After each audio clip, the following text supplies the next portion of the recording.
Alright everyone, welcome back. I'm back from a little bit of a hiatus, but we're going to try to get back into this material pretty strong.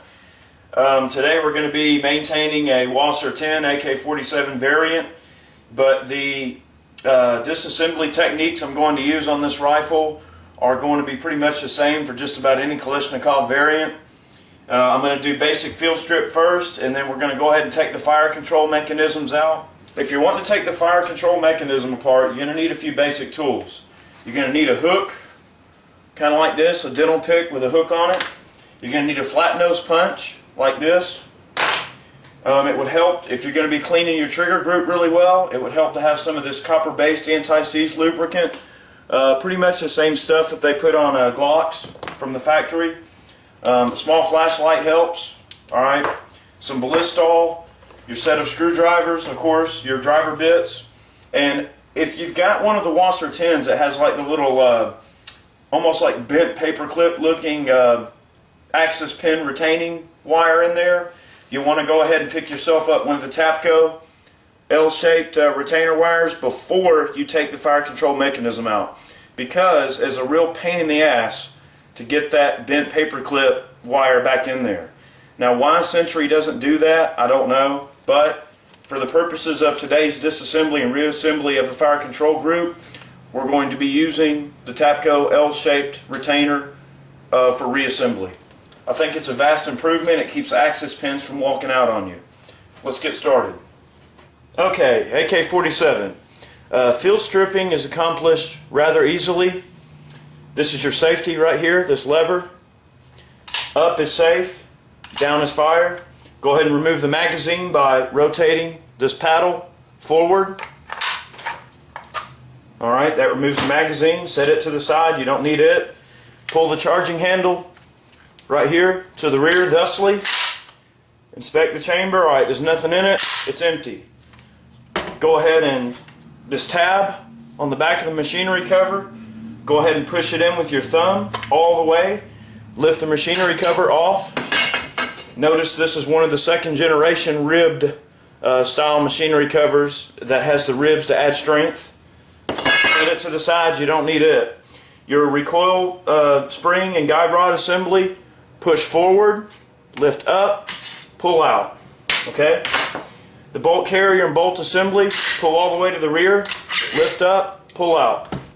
Your actual bolt itself, push it in like this, it'll rotate it all the way back out, pull forward. Alright, not much to that.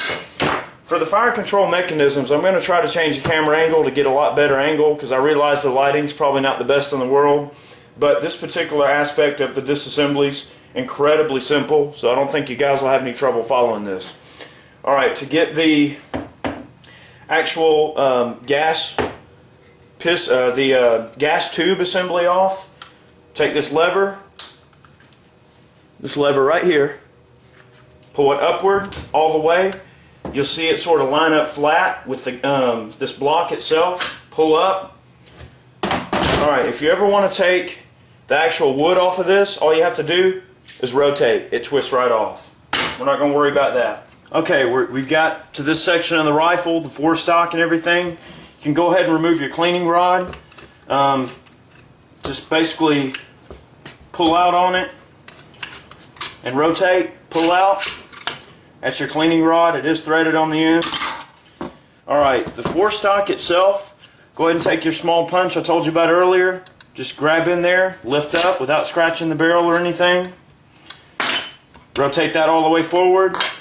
Take a non-marring mallet, give it a tap forward. The stock itself pulls right off. Alright, there's all the basic guts of the rifle in terms of field stripping. Alright, now if you want to take the stock off, all you have to do is loosen this screw.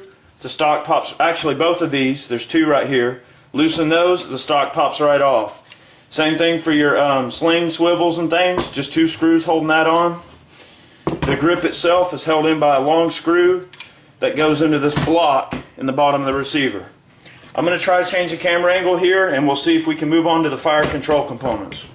So to start on this fire control mechanism, what we're going to go ahead and do is squeeze the trigger, Squeeze the trigger and let the pressure off the trigger gently. Don't let it slam forward. Go ahead and rotate your safety upwards, 90 degrees. Pull it out. Set it to the side. Alright, you're going to take your little scribed hook I told you about. You're going to grab this arm first, pull it up, and this is why I use a hook, because this thing will smack the crap out of you. Take the wire and fold it up over the hammer. Take the other side of the wire, same thing, and fold it over where they crisscross. Alright.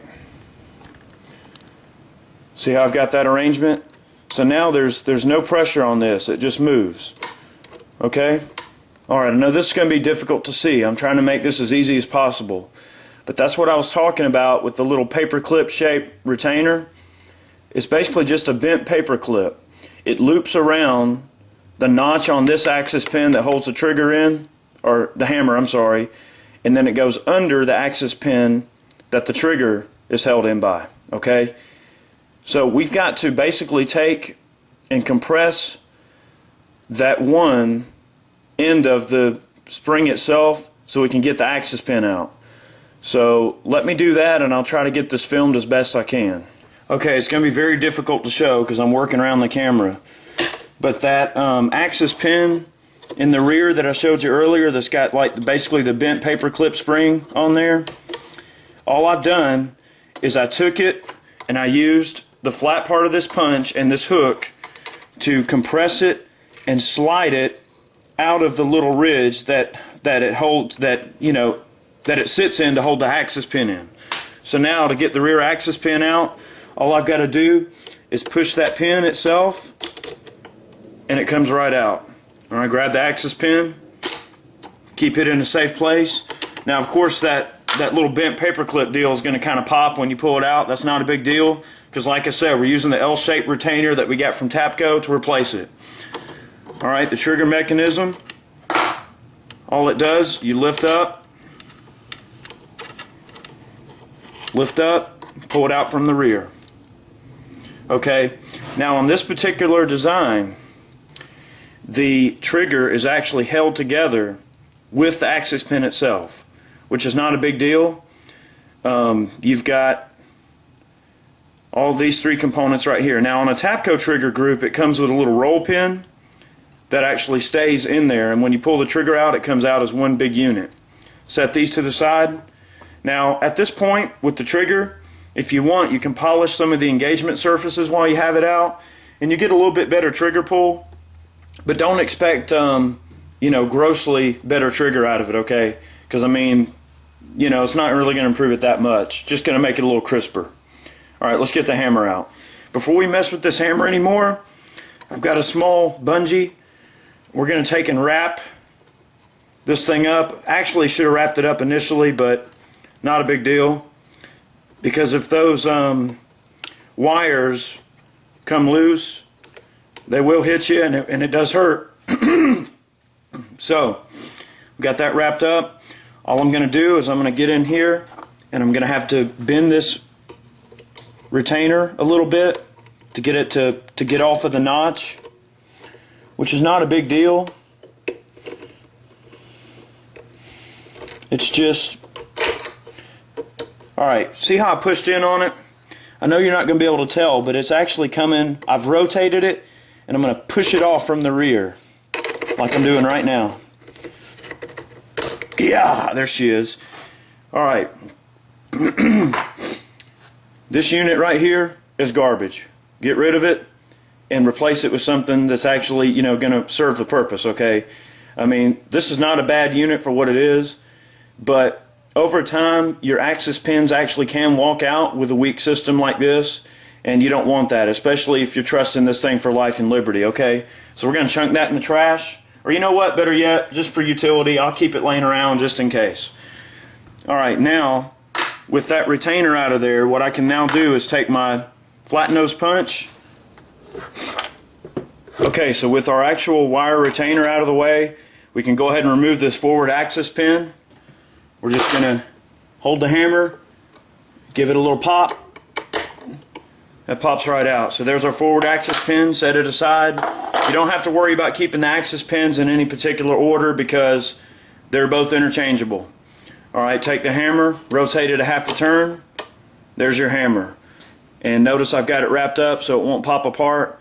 This will make for very easy reinstallation. Alright, we're going to set it aside. From this point, I'm going to go through and clean the inside of the receiver because it looks pretty nasty. One thing I want to mention too while I've got the camera rolling, I know the lighting is somewhat odd. The magazine catch itself, usually the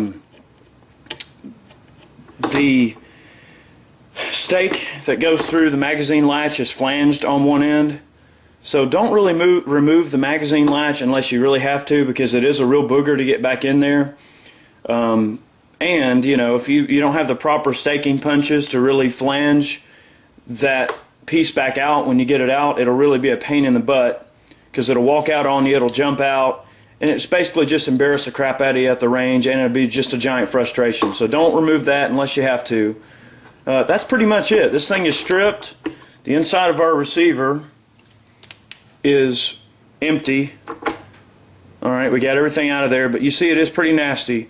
So I'm going to get this cleaned up and then we'll move on to reassembly. Very easy weapon system to take care of. As you can see, just a few parts, a couple of fire control parts, a couple of axis pins, and you got yourself a weapon. I mean, they're very, very simple to take care of. Alright, so I'm going to get all this stuff wiped down and cleaned up and we'll move on to reassemble.